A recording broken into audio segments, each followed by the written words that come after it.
ایک پیغام تھا جو سب کو دیا گیا بلا کر کہ جی آپ اگر عدم اعتماد نہ لائیں اور وہ ویسے ہی استعفیٰ دے دیں تو ٹھیک، یہ کب کی بات ہے مولانا صاحب؟ جس کا آپ حوالہ دے رہی ہیں ذرا اپنے ذہن پر بھی تھوڑا سا ایک تو اعتماد 26 کریں. مارچ 2022 کا السلام علیکم ناظرین کرام، میں سلیم میوان ہوں، حاضر ہوں ایک نئی ویڈیو لے کے آپ کے سامنے. ناظرین کرام، جو ویڈیو میں آپ کے سامنے پیش کرنے جا رہا ہوں اس نے تہلکہ مچا دیا ہے. غریدہ فاروقی صاحبہ کو مولانا فرمان صاحب نے ایک انٹرویو دیا ہے جس میں انہوں نے تہلکہ خیز قسم کے جو ہے وہ انکشافات کیے ہیں. آپ ذرا یہ ویڈیو دیکھیے، پھر اس کے اوپر بات کرتے ہیں. السلام علیکم. آج آپ دیکھ رہے ہیں G4 خریدہ کا خصوصی پروگرام جس میں ہم اسپیشلی انٹرویو کر رہے ہیں جمعیت علماء اسلام کے سربراہ جناب مولانا فضل الرحمان صاحب کا. السلام علیکم مولانا فضل الرحمان صاحب، بہت شکریہ پروگرام کے لیے وقت عنایت فرمانے پہ. کل آپ نے ایک بہت بڑی خبر دی اور پورے ملک میں تہلکہ مچا دیا. آپ نے کہا کہ عمران خان کی حکومت گرانے میں جنرل باجوہ، جنرل فیض کا براہ راست کردار تھا. دونوں نے بلا کر کہا کہ بانی چیئرمین پاکستان تحریک انصاف کی حکومت گرا دی جائے. اس کے بعد دو وضاحتیں آئی ہیں. جنرل باجوہ کہتے ہیں کہ میں آن اوتھ، انڈر اوتھ کہنے کو تیار ہوں کہ ایسا کچھ نہیں ہوا، اور مولانا بھی انڈر اوتھ یہ بات کریں، حلف لیں. یہ انہوں نے واضح نہیں کیا کہ قرآن پہ حلف لیں یا کس چیز پہ حلف لیں، لیکن بہرحال جنرل باجوہ آپ سے مطالبہ کر رہے ہیں کہ اگر یہ حقیقت ہے تو آپ انڈر اوتھ یہ بات کریں. اور جنرل فیض تو اس وقت DGISI نہیں تھے، انہوں نے وضاحتی بیان بھی کچھ ذرائع سے جاری کیا ہے، کروایا ہے یا بہرحال آئی ہے کہ میں تو اس وقت کور کمانڈر پشاور تھا. اس حد تک تو بات صحیح ہے کہ جنرل فیض کا جب میں نے نام لیا ہے تو وہ جیسے غلطی سے زبان پہ آ گیا، حالانکہ وہ نہیں تھے. اچھا، کوئی شک نہیں ہے. مولانا صاحب یہ بہت بڑی بات ہے. بڑی ہو یا چھوٹی ہو، میں جنرل فیض کو، جنرل باجوہ کو، اس کے پورے رجیم کو 2018 کے انتخابات کے دھاندلی کا ذمہ دار سمجھتا ہوں، اور اس کو زیادہ زیر بحث لانے کی بجائے اس کو تاریخ کے حوالے کر دیا جائے. رہا یہ کہ ان کو ادراک جب ہوا، اس میں کوئی شک نہیں، جب ادراک ہوا جی، کہ سیاسی عدم استحکام، پھر معاشی عدم استحکام، اور اس کے بعد ہاتھ ڈالا جا رہا تھا دفاعی عدم استحکام پر، تو یہاں ان کو بھی ادراک ہوا اور پھر انہوں نے سنبھالا دینے کے لیے جو بھی رابطے کی سیاستدانوں کے ساتھ، وہ اپنی جگہ پر ٹھیک ہے، کوئی مسئلہ نہیں.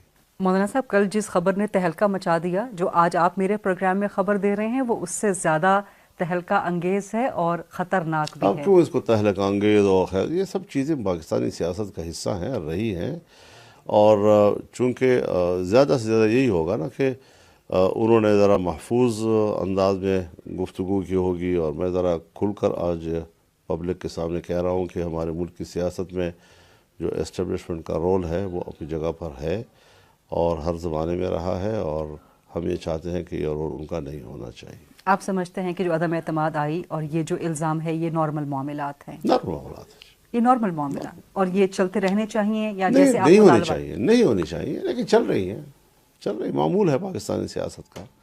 اس میں اچھمبے کی کیا بات کر رہے ہیں آپ؟ کیونکہ آپ کا مطالبہ بھی ہے مولانا صاحب کے ساتھ، اس کے ساتھ ساتھ کہ یہ چیزیں اب ختم ہونی چاہیے، تو اس لیے ہاں، ختم آپ ہونی سے چاہیے، وہ ختم سوال ہو ہونی رہا ہے. چاہیے، تو ہم کہہ رہے ہیں ختم ہونی چاہیے. اور یقیناً یہ ساری گفتگو آپ نے اس ملاقات میں بھی کی ہوگی مبینہ طور چھوڑیے، پر. ایک ملاقات نہیں ہے کہ آپ لوگ بھی عجیب بات کرتے ہیں. میں نے ایک بات کہی ہے جو حقائق پر مبنی ہے، جی، اور جو چیزیں ہمارے آنکھوں کے سامنے ہوتی رہی ہیں اس پر تو اوت کی باتیں کرنا جو ہے وہ غلط بات ہے. وہ کہاں اوت کے احترام ہیں ان کے ہاں؟ اندر کوئی اوت کا احترام ہے کیا؟ یہاں کوئی اوت کا احترام ہے کیا؟ جب ان کو کمیشن ہوتی ہے تو وہ حلف نہیں اٹھاتے کہ ہم سیاست میں مداخلت نہیں کرتے؟ تو کیا ان کو پتہ نہیں ہے کہ وہ مداخلت کر رہے ہیں اور کرتے رہتے ہیں ہمیشہ اور اپنا حلف توڑتے رہتے ہیں؟ جو ہمیشہ اپنے اس دوران ملازمت میں مداخلت کرتے ہیں اور مداخلت کر کے اپنا حلف توڑتے رہتے ہیں، آج وہ مجھے اگر کہتا ہے کہ میں اوت اٹھاتا ہوں تو اس کی کیا اہمیت ہوگی میرے نظر میں؟ آپ جنرل باجوہ کی بات کو رد کرتے ہیں، ان کے رد عمل کو رد کرتے ہیں. آپ چاہتے ہیں کہ ان معاملات کی تحقیقات ہو؟ آپ چاہتے ہیں کہ کون تحقیقات کرے گا؟ پہلے یہ تو بتایا جائے کون تحقیقات کرے گا؟ کوئی ٹروتھ اینڈ ریکنسیلیشن کمیشن، کوئی جوڈیشل کمیشن؟ میرے سے پھر یہ سوال نہ کریں، کسی اور سے کریں، کیونکہ مجھے اعتماد نہیں ہے صورتحال پر. آپ کو پاکستان کے کسی بھی ادارے پر اعتماد نہیں ہے، بشمول عدلیہ؟ بشمول عدلیہ کے. آپ کافی مایوس یا کافی خفا نظر آتے ہیں. میں تو اس سسٹم کے ہی خلاف ہوں کہ ہم اس پورے سسٹم کو ٹھیک کرنا چاہتے ہیں، لیکن ملک ہے، ملک میں چلنا پڑتا ہے.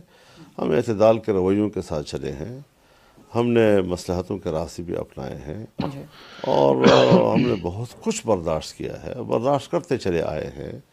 لیکن مسلسل نشتر لگتے رہیں اور پھر ہمیں چیخنے کی بھی اجازت نہ ہو، رونے کی بھی اجازت نہ ہو، یہ کیسے ہوگا؟ سو آپ کو آج احساس ہو رہا ہے کہ پی ٹی آئی کے خلاف جو عدم اعتماد کی تحریک تھی وہ غلطی تھی یا درست؟ نہیں، وہ تو ٹھیک تھی. عدم اعتماد ٹھیک؟ دو حیثیتوں سے سوچے. ایک یہ کہ عدم اعتماد کا نظریہ میں نے اس کی حمایت نہیں کی تھی. میں کہتا تھا کہ تحریک کے ذریعے، اور اگر ہم اتنی بڑی تعداد میں ایوانوں میں موجود ہیں اور ہم مستعفی ہو جائیں، آدھے ایوان خالی ہو جائیں، تو وہ پھر ایک مفروضہ، ایک تخیلاتی خطرہ کہ صاحب اگر یہ دوبارہ الیکشن ہو گئے، پھر 2/3 اکثریت ہو جائے گی، پھر 18ویں ترمیم کو بھی ختم کر دیں گے، پھر وہ صدارتی نظام بھی لے آئیں گے، وہ اس طرح کے مفروضوں کی بنیاد پر. حالانکہ اتنا بڑا بھونچال ہوتا کہ ملک کے اگر تمام اسمبلیوں سے آدھی اسمبلی نکل جاتی ہے اور ایک سندھ کی پوری اسمبلی ٹوٹ جاتی ہے، دوبارہ انتخاب کے لیے اور راستہ کیا تھا ان کے پاس؟ تو ہم نے کہا تحریک کی قوت سے تبدیلی لاؤ. لیکن جب سب دوستوں نے کہا کہ عدم اعتماد، تو عدم اعتماد پہ اتفاق ہو گیا. ہم نے رائے چھوڑ دی ان کے لیے، دوستوں کے لیے، وحدت کے لیے. اب بات یہ ہے کہ یہ ایک پیغام تھا جو سب کو دیا گیا بلا کر کہ جی آپ اگر عدم اعتماد نہ لائیں اور وہ ویسے ہی استعفیٰ دے دیں تو. ٹھیک. یہ کب کی بات ہے مولانا صاحب؟ جس کا آپ حوالہ دے رہی ہیں، ذرا اپنے ذہن پر بھی تھوڑا سا. ایک تو 26 مارچ 2022 کو ملاقات ہوئی آپ جس چیز کا حوالہ دے رہے ہیں، میں اسی کو پوری وضاحت کر رہا ہوں کہ ایک پیغام تھا کہ بھئی اگر استعفیٰ دے دیا جائے اور آپ لوگ عدم اعتماد واپس لیا جائے. میں تو اس وقت میٹنگ میں بھی نہیں پہنچا تھا. سب لوگوں نے جواب دے دیا تھا کہ نہیں، اب وہ گزر چکا ہے، اب عدم اعتماد ضروری ہے. تو یہ ایک چیز تھی جو آئی تھی، اور آپ اس سنسنی پھیلا کر ایسا سوال کر رہے ہیں جیسے پہلی بار آپ سے عدم اعتماد کا پاکستان پر کوئی بم گر گیا ہو. سر یہ آپ نے مولانا صاحب، یہ آپ نے کل بم شیل جو ہے گرایا ہے، کیونکہ بہت بڑا آپ نے یہ ایک انکشاف کیا. معمول کہ آپ کو پتہ بھی ہوتا ہے ان چیزوں کا، لیکن سیاستدان کے منہ سے بات نکلے نہیں. اگر نکل گئی تو جیسے پہلی مرتبہ کوئی انکشاف ہوا ہے. آپ کو خوب پتہ ہوتا ہے ان ساری چیزوں کا. پہلی بار کب آپ سے ملاقات ہوئی جنرل باجوہ کی یا دیگر افسران کی عدم اعتماد کے معاملے پہ؟ مجھ سے اکیلے میں بہت ملاقاتیں ہوئی ہیں ان کی. ٹھیک. لیکن ملاقاتوں سے کوئی ہم اصول چھوڑ گئے. پھر عدم اعتماد کی بات ناراضگی چھوڑ دیجیے. پہلی بار کب ہوا؟ عدم اعتماد میرے لیے کوئی موضوع نہیں ہے. میں نے آپ کو ساری بات بتا دی ہے، اتنا کافی ہے. غیر ضروری سوالات آپ نہ کریں. جتنا میں نے کہنا تھا وہ میں نے کہہ دیا ہے. اور آپ اس معاملے کو یہیں پہ کلوز کرنا ختم ہو گئی نا بات، گزر گئی خبر. اب سنسنی کیوں پھیلا رہے ہیں بلا وجہ، غیر ضروری طور پر سنسنی؟ کیونکہ آپ کے کل کے بیانات کو یہ کیا جو میں کہہ رہا ہوں یہ آپ لوگوں کو پتہ نہیں ہے. کل آپ کتابیں لکھیں گے، صحافی لوگ پھر بعد میں کتابیں لکھتے ہیں نا جی، پھر اس میں آپ لکھیں گے کہ ہمیں یہ بھی پتہ تھا، یہ بھی پتہ تھا، یہ بھی پتہ تھا. آپ لوگ خود تو روزانہ سنسنی پر پھیلاتے رہتے ہیں. ایک سینئر صحافی جو ہے اسٹیج پہ کھڑے ہو کر پتہ نہیں بھولی بسری کوئی کہانی لے آتا ہے اور پھر جناب یہ کریڈٹ لیتا ہے، پہلی مرتبہ ایک انکشاف ہو گیا. ہمارے انٹرویو میں بھی یہی ہوتا ہے روزانہ، بڑے تہلکہ خیز انکشافات کر دیے اور پتہ نہیں کیا. تو وہ اپنا ہر ایک اپنا چورن ہوتا ہے، بیچتے رہتے ہیں سارے لوگ. کیونکہ آپ کے کل اس بیان کو پاکستان تحریک انصاف نے اپنے بیانیے کی ویلیڈیشن کے طور پہ اٹھایا اور کہا کہ نہیں، عدم اعتماد ہم تحریک کے ذریعے ہٹانا چاہتے تھے ان کی حکومت کو. یہ جماعت کی رائے تھی، لیکن پی ڈی ایم تھا، پی ڈی ایم سے باہر کی جماعتیں تھیں. پیپلز پارٹی باہر چلی گئی تھی ہم سے، وہ بھی تھی. اے این پی باہر چلی گئی تھی، پی ڈی ایم کی حکومت وہ بھی تھی. اور اسی طریقے سے باپ جو بی اے پی تھی وہ بھی تھی، اور ایم کیو ایم سب لوگ موجود تھے. ایک میٹنگ تو نہیں، ہمارے تو روزانہ میٹنگیں ہوتی تھی، اپنے طور پر تو ہوتی تھی نا جی. کیونکہ پاکستان تحریک انصاف کا موقف یہ رہا ہے کہ سازش بیرونی ہوئی امریکہ سے، اور پھر اندرونی عناصر کے ساتھ مل کے اس سازش کو پایہ تکمیل تک پہنچایا گیا. تو کیا آپ سمجھتے تو ہیں وہ کہ تو میرے خیال میں کورٹ نے بھی ثابت کر دیا کہ وہ باہر کی کوئی سازش نہیں تھی، اور امریکہ سے بھی جو ہے وضاحت آ گئی کہ کوئی باہر کی سازش نہیں تھی، یہاں کے اداروں نے بھی کہہ دیا کہ کوئی باہر کی سازش نہیں تھی، تو وہ تو ختم ہو گئی بات اب۔ درست؟ سپریم کورٹ نے اٹھا لیا ہے الیکشنز کے حوالے سے معاملہ، الیکشن کا عدم قرار دینے کی درخواست، آپ نے فرمایا کہ آپ کو عدلیہ پر بھی اعتماد نہیں رہا سپریم کورٹ سے، اب آپ کو لیکن توقع ہے کچھ الیکشن کے معاملے پہ دیکھیے دھاندلی کا جو آپ کے الزامات ہیں؟ وہ تو پھر ہر چیز میرٹ کی بنیاد پر دیکھی جاتی ہے نا جی، کہ کس سنجیدگی سے لیا ہے، کس طرح اس کی سماعت کا سلسلہ چلے گا، بات چیت چلے گی، اسی سے پتہ چلے گا کہ سنجیدگی کتنی ہے اس میں، اور حقائق کو کس حد تک تسلیم کیا جا رہا ہے، دلائل کتنے طاقتور دیے جا رہے ہیں، کیونکہ ہم تو نہیں ہیں اس میں، نہ مدعی ہیں نہ مدعا ہیں۔ ٹھیک، پشین کی سیٹ سے آپ ماشاءاللہ قومی اسمبلی کی جیت چکے ہیں، لیکن جو خیبر پختونخوا کی سیٹ ہے، ڈیرہ اسماعیل خان کی جو آپ کے گھر کی سیٹ ہے، وہاں پر آپ پاکستان تحریک انصاف سے ہی جو ہے پاکستان تحریک انصاف وہاں پر کامیاب ہوئی ہے، تو کیا آپ کا جو موقف ہے وہ یہ ہے کہ خیبر پختونخوا میں دھاندلی ہوئی ہے، پاکستان تحریک انصاف نے کی ہے یا ان کے حق میں ہوئی ہے؟ میں ایک سیٹ کی بات نہیں کر رہا ہوں، میں اپنی سیٹ کی بات نہیں کر رہا ہوں، میں مجموعی طور پر پورے ملک کے الیکشن کی بات کر رہا ہوں، بالکل اسی طرح کر رہا ہوں جس طرح 2018 میں کی تھی، پہلی مرتبہ نہیں کر رہا ہوں۔ ایک بہت بڑی تحریک میں نے خود اس کی قیادت کی ہے، پورے ملک میں ہم نے ملین مارچ کیے ہیں، اور ایک سلسلہ چلا ہے اس لیے کہ ہمیں ایک اچھا شفاف الیکشن مل جائے۔ جی ناظرین اکرام، آپ نے ویڈیو ملاحظہ فرمائی، ویڈیو میں جیسا کہ آپ نے دیکھا کہ مولانا فرمان صاحب جو ہیں وہ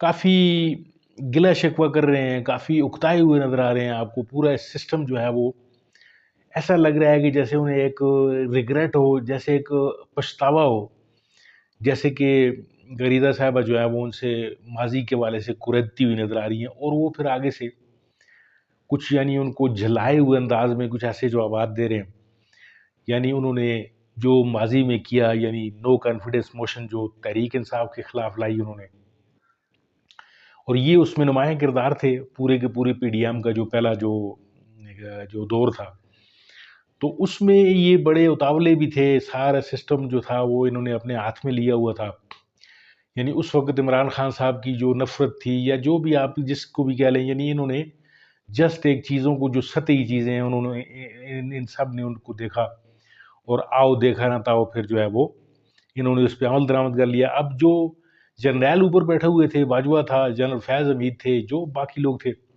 وہ اوپر بیٹھے ہوئے یعنی اپنی سیاست کھیل رہے تھے، اور ان سیاستدانوں کو اپنی انگلیوں پہ نچا رہے تھے، یعنی انہوں نے اپنے پتے جو ہے وہ بقول شیخ رشید کے اپنے سینوں سے لگا کے رکھے ہوئے تھے، اور انہوں نے بظاہر جو ہے وہ ان کو سبز باغ دکھائے کہ جی آپ، باجوہ جو تھا وہ پورا ان کا لیڈر بنا ہوا تھا، تو اس نے یہ کہا کہ جی آپ عمران خان صاحب سے چونکہ میں تنگ ہوں، لہذا آپ سب لوگ جو ہیں وہ ایک پلیٹ فارم پہ اکٹھے ہو جائیں اور اس کے خلاف تحریک عدم اعتماد پیش کریں، پھر اس کے بعد جو ہے وہ سب اچھا ہو جائے گا، میں سپورٹ کروں گا آپ کو۔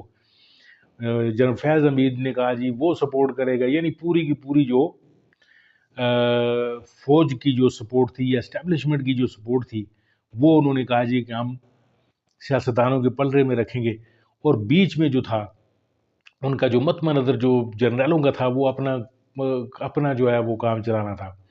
اب ان کے کیا کیا مقاصد تھے یہ تو خیر آنے والا وقت بتائے گا کہ انہوں نے یہ پورے کا پورا جو ہے ایک چلتی ہوئی گورنمنٹ کو کیوں نکالا، تو وہ پورے کا پورا سسٹم انہوں نے جو ہے وہ درہم سے نیچے گرایا، اور یہ سیاستدان جو ہے وہ اب جب بعد میں جب مولوی صاحب جو ہے مولانا صاحب، انہوں نے جب اپنا حساب کتاب لگایا، جب کیلکولیٹر لے کر یہ چیزیں انہوں نے جمع تفریق کی کہ ان کو کیا فائدہ ہوا، کیا نقصان ہوا، تو جب انہوں نے حساب کیا تو ان کو سارے کا سارا جو ہے وہ خسارے کا ہی سودا تھا ان کا۔ مولانا فرمان صاحب کے ساتھ جو وعدے وعید کیے گئے تھے وہ سب کے سب جو ہے وہ گئے ردی کی ٹوکری میں۔ نون لیگ نے اپنا جو ہے وہ وزیر اعظم بنا لیا جو شہباز شریف کی شکل میں سامنے آیا، اور پی ڈی ایم 1 کی میں بات کر رہا ہوں، پھر زرداری کے بعد جو ہے زرداری کا بیٹا جو ہے وہ، یعنی پیپلز پارٹی نے اپنی بندر بانڈ لے لی، نون لیگ نے اپنی لے لی، اور ایم کیو ایم جو ہے وہ اپنی بندر بانڈ لے کر بیٹھ کے مولانا صاحب جو ہیں وہ ہاتھ ملتے ہوئے رہ گئے۔ تو اب مولانا صاحب کے ساتھ جب یہ سوالات کیے جاتے ہیں، جب ان کو ماضی یاد دلایا جاتا ہے، وہ پھر جو ہے وہ بوکھلائے سے جوابات دیتے ہیں، جیسا کہ غریدہ فاروقی صاحبہ کو انہوں نے جواب دیے. وہ شعر بھی ہے کہ یاد ماضی عذاب ہے یارب. تو یہ یاد ماضی جو ہے وہ مولانا فضل الرحمان صاحب کو بہت زیادہ پریشان کر رہا ہے، جس کی وجہ سے انہوں نے یہ جوابات دیے. بہرحال ناظرین کا ان سیاستدانوں کے چہرے جو ہیں وہ آپ کو دکھاتے رہتے ہیں ہم. آپ ذرا دیکھیے ان کو اور ان کو جانیے کہ یہ لوگ جو ہیں وہ اپنے فائدے کے لیے کچھ بھی کرنے کو تیار ہوتے ہیں، چاہے ملک جو ہے وہ بھاڑ میں جائے یا ملک جس طرف جاتا ہے چلا جائے. آج جو ملک کی حالت ہے یہ ان لوگوں کی کہ مرہون منت ہے. بجلی کے بلوں کا وہ جو ہے وہ آسمان سے چھو رہے ہیں. ڈالر کی صورتحال کیا ہے، ملک میں غربت ہے، مہنگائی جو ہے وہ اس کی ایک لہر ہے کہ لوگ جو ہے وہ خودکشیاں کرنے پر مجبور ہے. یہ سب کا سب جو ہے وہ ایک چلتی ہوئی حکومت کو، ایک اچھی چلتی ہوئی حکومت کو گرانا اور لوگوں کے اعلی کار بننا جو ہے وہ اب مولانا صاحب کو شدید پچھتاوا ہے. یہ آپ ویڈیو میں دیکھ رہے ہیں. ناظرین کا بہت بہت شکریہ ویڈیو دیکھنے کے لیے. امید ہے آپ کو ویڈیو پسند آئی ہوگی. اگر یہ ویڈیو آپ کو اچھی لگی ہے تو میرے چینل کو سبسکرائب کیجئے، لائک کیجئے، کامنٹ ضرور کیجئے. کہ آپ کو بہت بہت شکریہ. ملتے ہیں آپ کے ساتھ کسی اور ویڈیو کسی اور موضوع کے ساتھ. تب تک کے لیے اللہ حافظ.